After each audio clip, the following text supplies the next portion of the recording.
Kembali lagi di Poros Salang bersama dengan gue Fuad. Dan gue Patrick yang lagi makan. Kita masing-masing lagi di luar menjalankan aktivitas kita sebisa mungkin dengan tetap menjaga protokol kesehatan. Bang Fuad lagi mengadakan event. Protokol kesehatan, lu buka masker aja lu dari tadi. Ya susah gue makan pakai masker bang nih gini. Lu bikin bolongan, lu bikin bolongan di mulut gitu, lu bikin. Gimana caranya? Ya lu sobek di sini, otak tuh dipakai. Kalau gua sobek nggak ada lagi keamanannya. Gimana? Lu mau aman apa mau makan? Mau makan. Ya udah. Terus kalau makan jadi nggak aman? Ya nasib lah ya. Makanya zaman sekarang makan di luar pulang-pulang harus antigen, ya nggak? Banyak kali cerita kau. Lontong. Gua mau bilang sama kalian ya. Yang akan membawa United ke masa kejayaannya nanti adalah Bruno dan Daniel James. Jangan kau sebut. Bruno dan Daniel James akan membawa United ke masa kejayaannya lagi. Ya. Tadi malam 2 gol di quarter 1. 1 dihitung offside. Padahal Greenwood tuh emang Greenwoodnya aja tuh on kok Greenwood mau mundur aja selangkah. 2 gol tuh Daniel James. Benar, itu salah Greenwood, bukan salah Daniel, enggak gitu. Kalau Greenwood mau, gue mundur di 1 langkah supaya gue nggak offside gitu loh. Baru tuh lu kejar bolanya gitu loh. Gak usah lu nafsu mau kejar gitu. Itu sama aja. Kalau Daniel James dia passing itu Diallo yang bikin gol baru. Cuman Daniel James bikin. Kalau gue passing ini ke Diallo, dia bikin gol. Di gol di dalam debut, gue kehilangan nama gue katanya. Gitu. Makanya nggak jadi. Adik gue nggak dengki kayak lu pemikirannya ya. Enggak, adik gue nggak kayak gitu pemikirannya, nggak dengki. Jauh. Orangnya humble, biar lu tahu aja. Orang yang udah kenal. Dipaksa kali dari selangkangan kiper. Itu teknik, itu skill. Nggak semua orang bisa ngolong-ngolongin kayak gitu. Kalian memang udah dengki aja sama Daniel James ya, betul.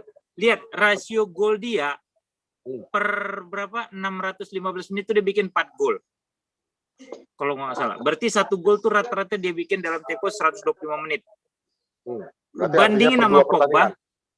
Bandingin sama si Martial, berapa gol yang mereka bikin? Cobalah, bandingin sama Pogba dan sama Greenwood. Cobalah kalian bandingin coba. Itu fakta yang berbicara.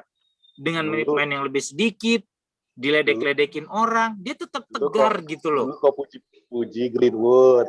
Dulu sampai ribut kita, sampai gak jadi tayang 1 episode gara-gara kau bela Greenwood. Ini gue bukan mendiskreditkan Greenwood, gue cuma memberi pencerahan bahwa yang dilakukan Daniel James saat ini adalah lebih baik daripada yang dilakukan oleh Pogba maupun Greenwood gitu loh. Gue nggak bilang Greenwood jelek, kalau gue juga nggak bilang Pogba jelek gitu loh.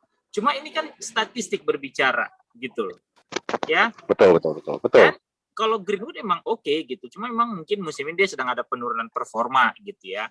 Mungkin trennya lagi tidak bagus. Fine, namanya anak muda gitu. Jadi maksud gue yang mau gue bilang sini adalah Daniel James itu ya statistiknya berbicara cukup bagus gitu. Dengan menit main yang tidak sesering Greenwood maupun Pogba gitu ya. Terus kalian hina-hina, kalian Panji nih terutama menghina Daniel James. Dia bilang Daniel James nggak bisa gocek, cuma tahu lari lurus doang, taunya joget-joget. Tapi dia tegar aja gitu masuk ke lapangan dengan. Apa kalau Panji Daniel James bisa joget-joget? Iya, makanya Panji ini lu ketemu sama gue di DP ntar, Ji. Daniel James nggak bisa joget-joget. Kalau bagian dia cuma bisa lari lurus, gue masih setuju. Tapi kalau joget-joget dia nggak bisa. Kemarin aja habis selebrasi, dia mau loncat kayak Rooney, kayak Martial gitu. Salah posisinya. Salah loncat, kaki loncatannya salah. Jadi agak awkward dia kayak gininya. Muka kau kenapa, Bang? Adik kau dikata-katain bingung kok ya. Iya, Bang. Daniel James bagus, Bang. Sama kayak Pogba, Bang. Sama kayak Pogba bagusnya, Bang. Jauh, cumi. Gitu loh. Pogba mah parasit. Gitu loh. Gitu. Jadi, permintaan Ramos udah kau jalanin belum? Ramos tuh sampah. Ramos tuh buzzer Pogba. Bikin tarian kayak Pogba. Gitu. Jadi, lu lihat ya semalam Daniel James mainnya cukup oke gitu ya. Kasih passing ke Bruno jadi gol. Jadi, itu yang akan membawa United ke masa kejayaan nanti lah. Bahkan balik lagi nih, Lu setelah dengan berbagai rekor buruk lu di tanah Spanyol, lu cek deh statistik kapan terakhir kali bisa menang 4-0 lawan tim ada, baru ini. Pelatihnya siapa? Tapi Ole Gunnar Solskjaer. Nggak ada, satupun tidak ada kalian yang memberi kredit terhadap hal itu, gitu loh. Ya, dan sebenarnya yang harus dikasih, kalau kita mau objektif Bang, yang harus diucapkan jago Bang itu Bruno Fernandes Bang, karena setelah 2 gol dari Bruno Fernandes mau nggak mau terbuka lah nyerang Real Sociedad Bang, makanya suka-suka kita bikin gol karena away goal udah dapat 2 itunya Bang. Tapi karena kau udah kayak gitu, Daniel James bagus Bang, memang betul. Nah, tapi betul juga sih gol iya. pertamanya Bruno juga kontribusi daripada Daniel James. Jelas. Jelas banget. Siapa yang ngasih umpan ke Bruno? Dan James. Kayaknya enggak sih. Enggak sengaja. Pak produser bilang ngumpan ke Bruno tapi enggak sengaja. Tapi ya, itu gue setuju dengan tulisan Mimin. Tadi malam ada yang berbeda dari seorang Dan James. Dan James yang biasanya mukanya memelas, kayaknya bisa dibully. Kemarin semua orang ditendangin sama dia, dihajar sama dia, disikat sama dia semua kemarin. Kau tahu abangnya siapa kan? Marcus James. Beneran. Dan gini loh, itu kalau blunder Bailey jadi gol, kalian teriak-teriak lagi nih kayak cacing kepanasan. Emang sampah aja fansnya. Emang fans United sendiri toksik tuh banyak banget. Gila lo tuh Bailey tuh blunder 2 kali, astaga. Sebelum pertandingan aja kan salah satu postingan Por Salang hari ini di Twitter kan tumben Mimin bagus postingannya gitu kan. Dia bilang kemarin aja semua pengen lihat Amad Diallo debut. Debut. Amad Diallo lihat mau tahu kayak mana Amad Diallo mainnya gini-gini bla bla bla, memuji-muji Amad Diallo. Begitu main 10 menit langsung dikritik, langsung dibilang apa ini? Lambat ini, memperlambat permainan ini. Ya betul kayak kata Mimin. Kalian ini AIUEO, nggak pernah kalian puas. Jatuhnya udah jadi kayak manajer kalian semua. Kayak kata gue udah bilang waktu itu di Twitter, gue bilang, kalian semua minta pemain muda dimainin. Oh mainin si Anu, si B, si C, si D. Umur baru 19 tahun, 20 tahun, kalian taruh ke game misalnya kayak gitu. Stres orang itu nggak kuat mentalnya atau main jelek, dibully. Kalian juga yang marah-marah, emang nggak jelas. Fans United sendiri banyak kan nggak jelas. Bener gue bilang. Asli. Itulah. Parah. Bailey. Bailey kan minta ganti Lindelof dengan Bailey segala macam bla bla bla bla, dimainin di Bailey, blunder dia 2 kali, untung nggak gol. menit awal lo itu. Kalau itu begitu Harry Maguire bilang 80 miliar kulkas nggak bisa ngapain-ngapain. Kalau nggak sliding dia kemarin itu udah tinggal tap in aja itu gol. Dan salah satu penampilan terbaik Maguire lo semalam. Maguire tuh di malam, bagus loh dia main gitu. Cuma ada juga kawanku yang bilang ya kan, ya dan awak ngomong gini, makin nggak jelas Maguire ini, makin lama makin ke depan aja dia dibawa ya bola ya kan, lupa dia mundur ke belakang, nggak pas siaran sama aku sih. Maju-maju aja dia, protes ya. Kemarin kan dibikin Maguire lagi gitu, protes nggak kawan? Siapa? Kau lah. Tiga waktu sama Robert Patrick. Oh, enggak. Gue bilang pertandingan yang aneh karena pada saat itu lu bisa ngelihat berapa kali Maguire melawan Nelson. Itu bukan hal yang jelek. Ya. Gue cuma memberi kredit bahwa pada saat lawan West Brom itu segitu anehnya pertandingan sampai seorang Maguire yang notabene back tengah bisa dribbling sampai masuk ke kotak penalti lawan itu sampai 4-5 kali kalau nggak salah. Gue tidak mendiskreditkan Maguire di situ. Gitu. Coba dipahamin dong kalimatnya, gitu loh. Itu dan belakangan dia cukup sering loh begitu. Kenapa? Kita lagi mimpin 3-0, maju terus kawan ini. Kira-kira siapa? Maguire kan akhir-akhir ini sering banget maju ke depan lupa mundur ke belakang. Bukan lupa sih, memang dia berposisi di depan jadinya. Iya, karena mungkin dia percaya juga, udahlah kiper gue jago ini gitu loh, mau siapapun gitu, jadi biarin siapa aja. Kipernya? Gue bilang di DPI semalam, kiper United adalah Dean Henderson. Itu gue bilang di DPI. Cuma kita kemarin waktu preview lupa aja bahas line up, gitu loh. Gue bilang di DPI. Cuma yang gue lupa emang Van de Beek nggak dibawa. Gue lupa. Yang gue ingat nggak dibawa itu kan Cavani. Ternyata kan Van de Beek juga cedera. Kan lagi cedera. Iya, makanya gue lupa sama Iya. sekali itu gue lupa gitu loh. Terus ya Telles dia mainin Scott lagi, terus dia itu Ole mulai ngeganti McTominay diganti sama Hicks gitu ya. Si Greenwood apa Rashford yang diganti sama Martial ya, gue lupa. Rashford diganti sama Martial gitu loh. Terus Bruno diganti Mata kan ya kalau nggak salah ya. Bruno diganti sama Mata ya. Ya benar kan gitu. Jadi maksud gua udah oke kok gitu. Mainnya walaupun 10 menit pertama itu karena blunder dari Leck Bailey bikin gua jantungan gitu kan, tapi setelah itu udah gitu. Santai aja udah tenang. Ada gol, tenang.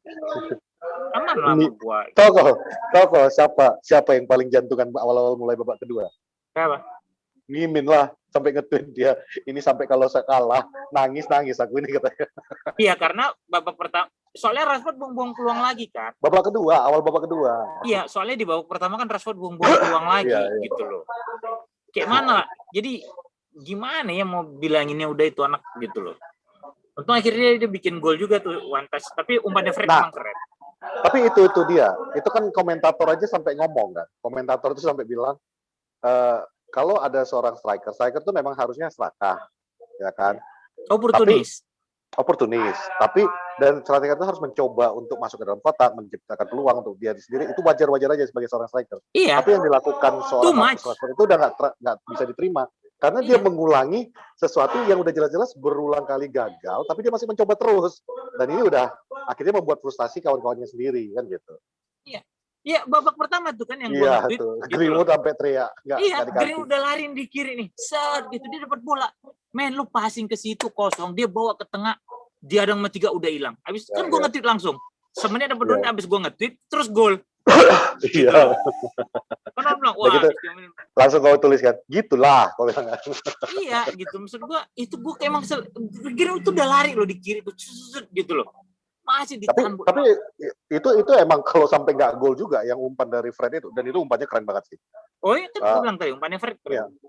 Kalau itu sampai nggak gol juga, sampai dia macam-macam mau dilagak-lagakkannya kayak mana lagi, itu kayaknya udah jangankan Ole, kayaknya itu Ed Woodward pun bilang udah ganti aja lah tuh Marcus Rashford. Iya, gue rasa emang ada apa ya? Ini apa kejiwaannya agak rada-rada sebelum belakangan ini Rashford gitu. Dia mencoba menunjukkan bahwa gue rasa karena orang mulai lebih kasih atensi ke Bruno mungkin ya.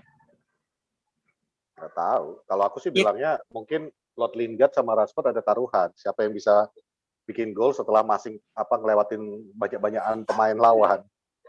Karena enggak, maksud gue di West Ham pun Lingard bikin kayak gitu kan. Enggak, maksud gue gini loh, Pet. Belakangan ini over gitu loh dianya. Iya, selalu melakukan hal yang sama, selalu mencoba mau ngelewatin 1-2 apa segala. Ya mungkin dia butuh apa ya? Kalau dibilang attention seeker, belum tentu juga. Tapi yang jelas, apa dia mencoba ingin menjadi center of attention United mungkin gitu loh. Nggak tahu. Tapi ada dari omongan kau ini ada satu poin yang aku ambil. Dia bikin gol sederhana yang kemarin, placing itu setelah Bruno bikin 2 gol kan? Iya. Dan itu Bruno yang dari cuma 3 gol di Eropa mendadak jadi 5 gol kan? 5 gol di Eropa, sementara dia masih stuck di 6 kemarin sebelum gol itu. Jadi mungkin dia mikir, kalau Bruno hat-trick sama nih jumlah gol kami, makanya akhirnya benar kan? Placing aja. Jadi kayak ngerasa bersaing sama rekan sendiri, tapi dalam apa ya menjadi tidak sehat gitu loh buat tim gitu. Benar. Kalau bersaing bukannya bagus. Gitu deh. Apa? Kalau bersaing bukannya bagus. Iya, tapi kan merugikan tim. Kayak itu kan jadinya merugikan tim. Bersaing secara sehat untuk tim bagus. Tapi kalau yang dia lakuin jadinya ya kayak cannot kill the game itu kan yang rugikan tim jadinya. Karena kalau lo main simple lo bikin gol segala macam kan yang untung tim lo gitu loh. Iya. Itu loh maksud gua gitu loh. Gua semalam pagi sih habis game tuh gua lagi langsung mikir ini orang apa mencoba mencari atensi lebih gitu ya, karena ini kan sekarang yang jadi bintang utama di United kan sekarang Bruno bukannya Rashford, bukan Pogba juga gitu. Lo kepikiran nggak, Lo kepikiran gini nggak? Awal tahun lalu Bruno masuk terus tiba-tiba kayak bisa ngangkat tim ini sendiri, sementara dia yang anak lokal yang digadang-gadang bisa jadi pemain bagus, main besar gitu ya. Mendadak jadi Bruno Fernandes Manchester United ya kan, jadi Unitednya Bruno. Tapi pernah nggak kau kepikiran gini? Aku aja sampai kepikiran loh kemarin tadi malam pas nonton itu. Kita tuh buntu kalau nggak ada Bruno. Emang iya. Kita itu betul-betul menjadi sebuah tim yang benar-benar mengandalkan Bruno. Kalau itu orang sampai cedera, mati kita. Emang iya. Dan itu kan nggak haram gitu loh. Yang perlu dipikirkan sekarang kan adalah gimana United bermain tanpa Bruno, yang nggak bisa lu lihat cuma dari 1-2 pertandingan dong. Ini juga perlu konsistensi gitu loh. Gimana Ole bikin game plan tanpa Bruno? Gimana Ole bikin game plan tanpa Bruno? Itu kan pasti udah memikirkan juga gitu loh. Karena somehow ya lu harus siap dengan kondisi itu gitu. Itu menurut gua. Dan kalau dibilang emang United bergantung sama Bruno gitu saat ini karena emang dia jadi talismannya segala macam, ya gue sih setuju lah, gila. Kasat mata kok, itu jelas gitu. Dan nggak diharamkan dalam satu sepak bola. Napoli dulu ngandelin Maradona doang supaya juara gitu loh. Pun dengan Argentina di 86 Fiorentina Batistuta ya kan. Doang mereka andalin gitu buat ngangkat timnya gitu. Nggak usah deh maju ke Messi sama Ronaldo gitu. Nggak haram gitu. Itu bukan satu hal yang tabu gitu. Enggak gitu.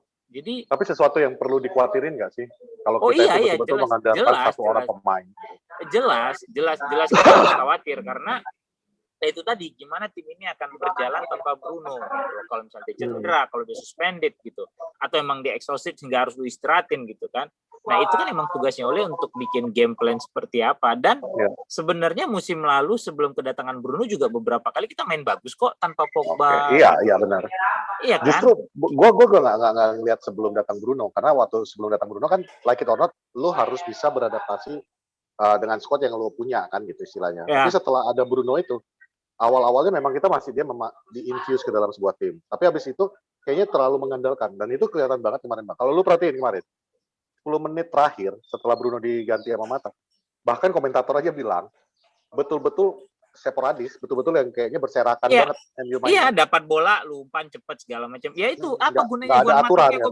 Makanya gue bilang, Juan Mata itu udah bagusnya dijual. Nggak usah dijual deh. Jangan dijual. Bagus. Iya. Dia dijadiin content writer aja, udah selesai. Kan dia suka nulis. Jadi salah satu pelatih di reserve aja. Enggak. Dia jadi content writer aja udah. Itu kan gue udah bilang berkali-kali. Dia suka nulis. Ya udah buat content writer di sosmed aja, di IG, di Twitter gitu, di Facebook gitu loh. Udah itu aja dia dikasih jawaban. Jangan dong hepeng. Jangan dong hepeng. Banyak kalau dia jadi aku buzzer writer gitu loh. Hepeng itu kalau dia jadi pelatih di udah lah, jadi kalau lawan Sociedad sih. Tapi memang iya sih. Di luar ada orang yang membela pembelaan, ya orang itu adalah diri gua yang membela bahwa ya Juan Mata juga baru masuk, dia butuh waktu untuk menerapkan kembali untuk ke dalam pertandingan. Tapi menurut gua memang nggak bisa masuk ke dalam levelnya Bruno lagi. Udah ketinggalan jauh gitu. Di luar semua alasan itu memang levelnya Bruno itu udah ninggalin pemain-pemain yang lain itu jauh banget, dan termasuk Matic ketika dia masuk yang biasanya dulu kan kita masih bisa mengandalkan Matic dalam arti dia bisa langsung integrasi ke dalam tim ketika dia menggantikan McTominay atau apa. Tapi sekarang lu lihat deh, kemarin aja Matic itu kelihatan keteteran. Dia nggak bisa langsung masuk ke dalam tempo yang sudah ada ketika ada Bruno di dalam. Setelah Bruno keluar, baru dia itu agak teratur tuh. Jadi temponya sih menurut gua udah, the tempo that United is playing right now is Bruno Fernandes tempo. Kalau itu sih nggak juga lah. Matic juga terkadang. Gue bilang tadi. Matic juga terkadang masuk bisa kok langsung tune in dengan tempo yang sedang dimainkan. Itu sih debatable lah ya gitu. Tapi kalau misalnya dibilang United mengandalkan Bruno ya itu iya benar gitu loh, dan nggak haram lah, nggak salah gitu loh. Banget gitu.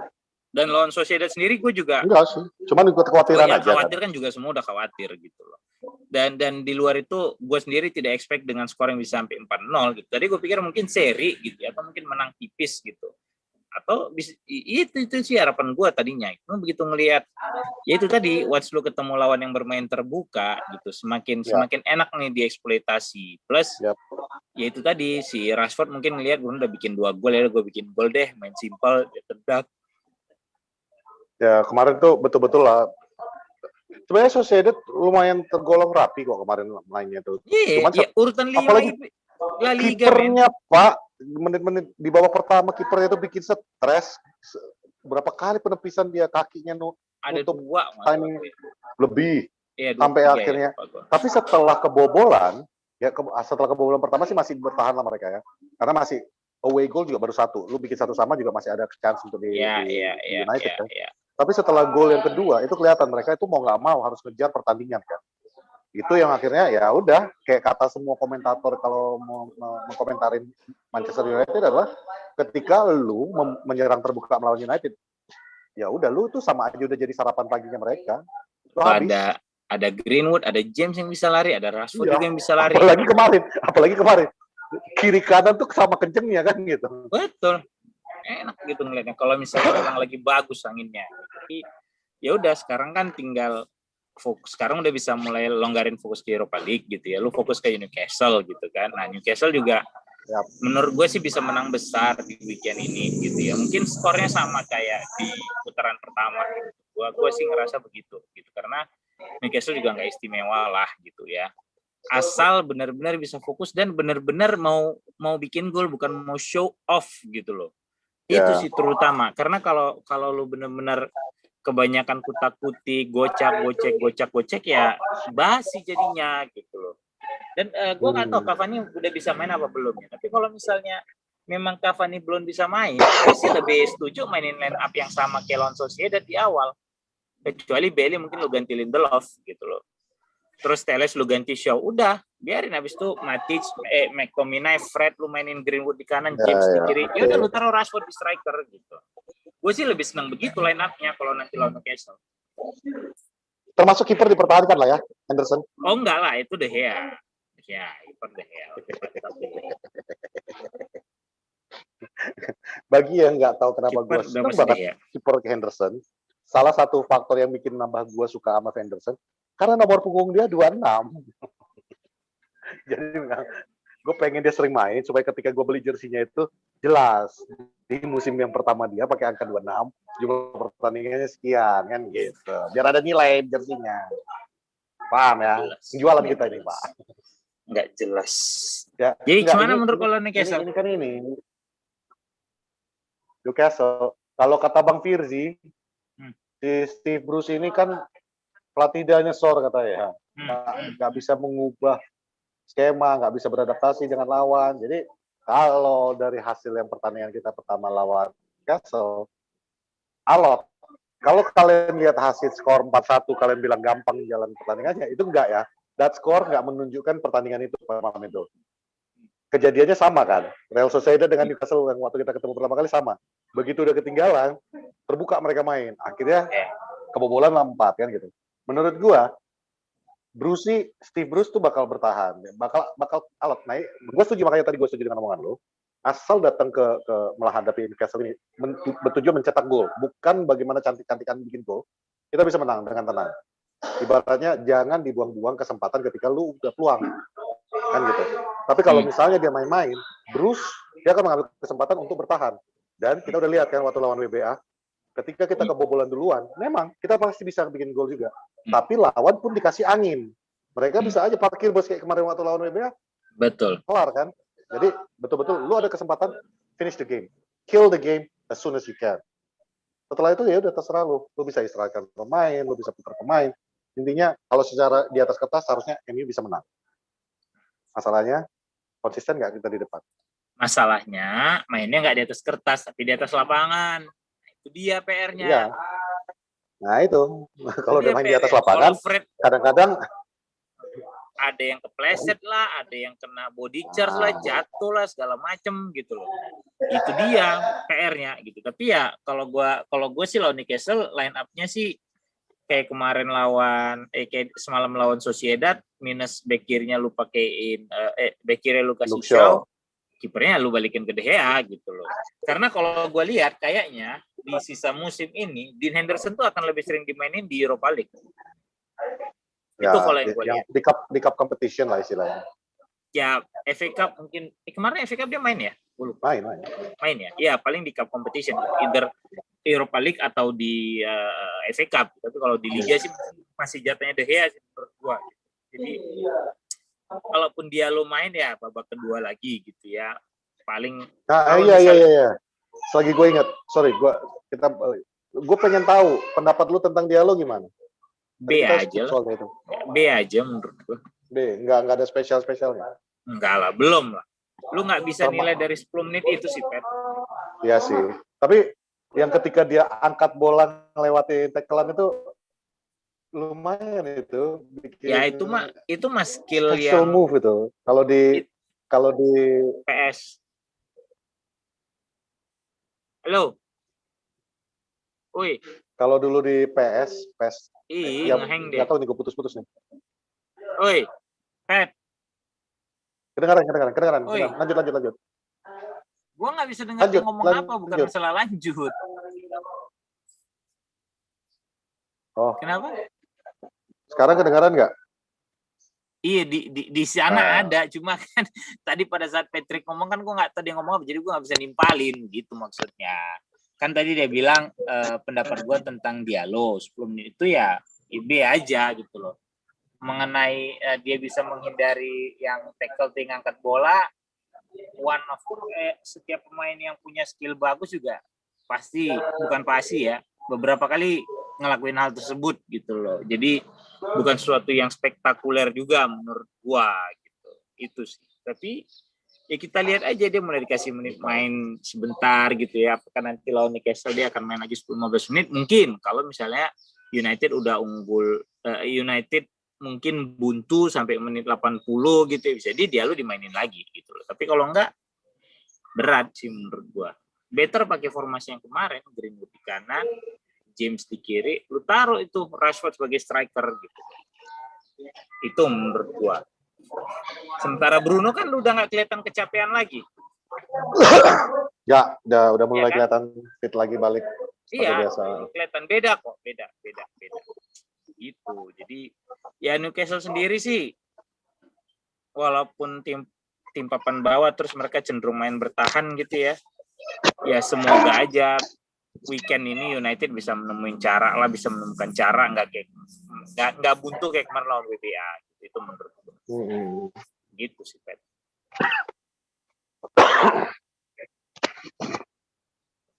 Sorry bentar, gue pakai masker soalnya banyak orang yang masuk.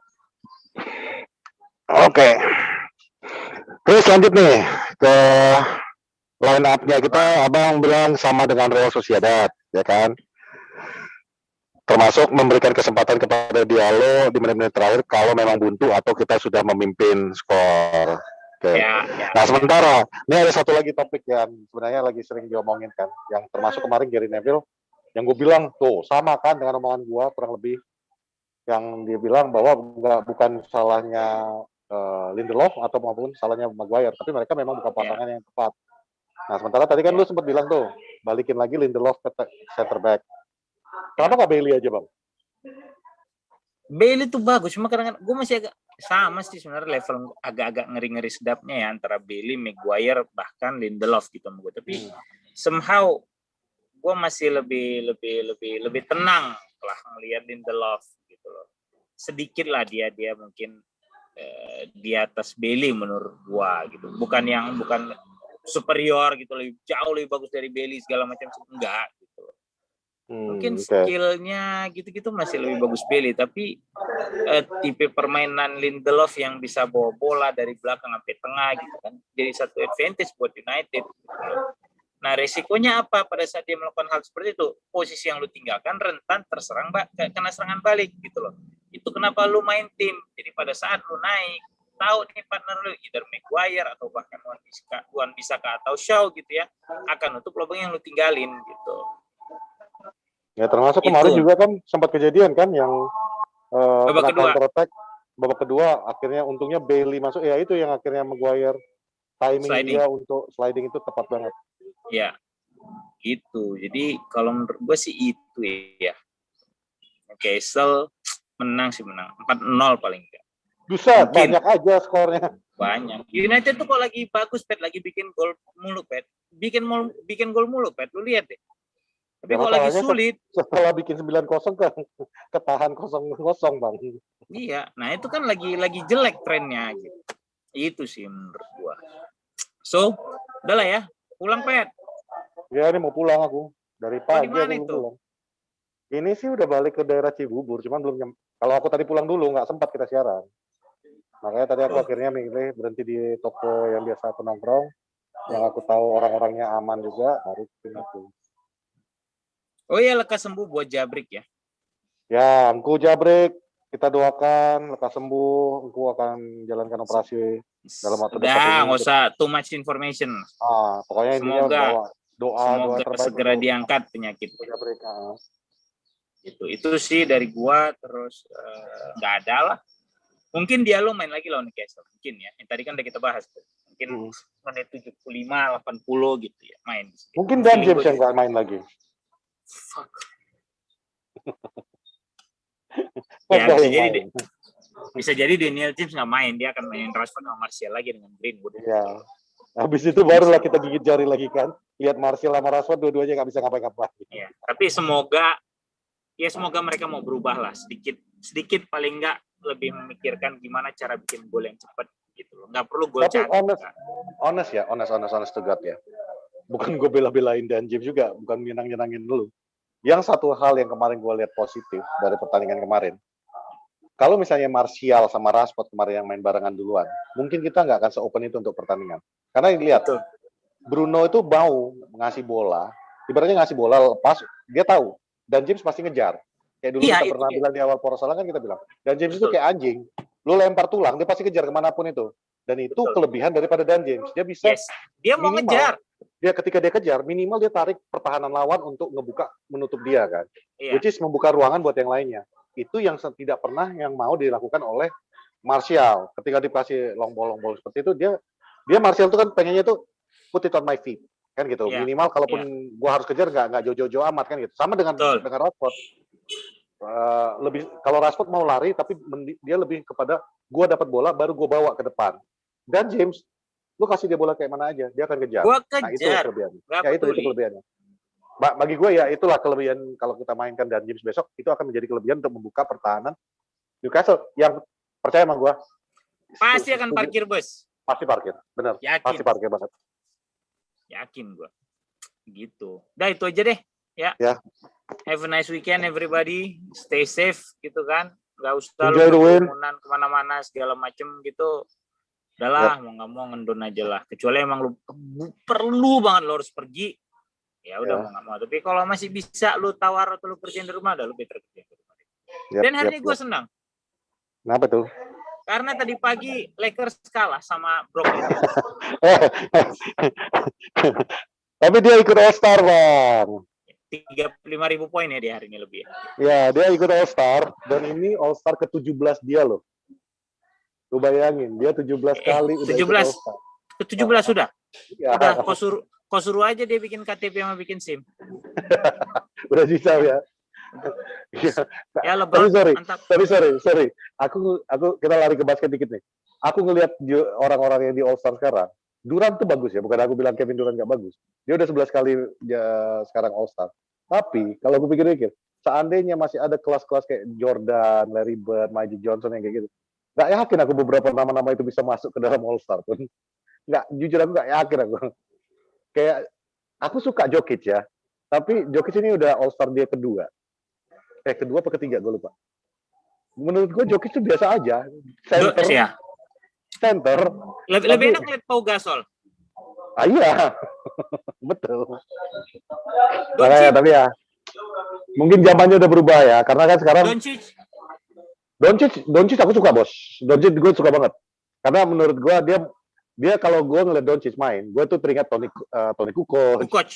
Gue teringat ya zaman-zaman yang namanya memang lu bisa syuting. Pemain Europe itu kan terkenalnya dulu shooter. Tapi kalau dalam hal Doncic, dia selain dia shooter, dia juga berani penetrasi, dia point guard yang bagus. Aduh, I love him. Dan badannya besar. Ya, yes. Dia balik lagi kayak ngingetin kayak zaman-zaman poin. Bisa gue dengar. Ini nih. Gue ngingetin gue. Gue nggak bisa dengar. Bodoh amat. Ya udah, bodoh.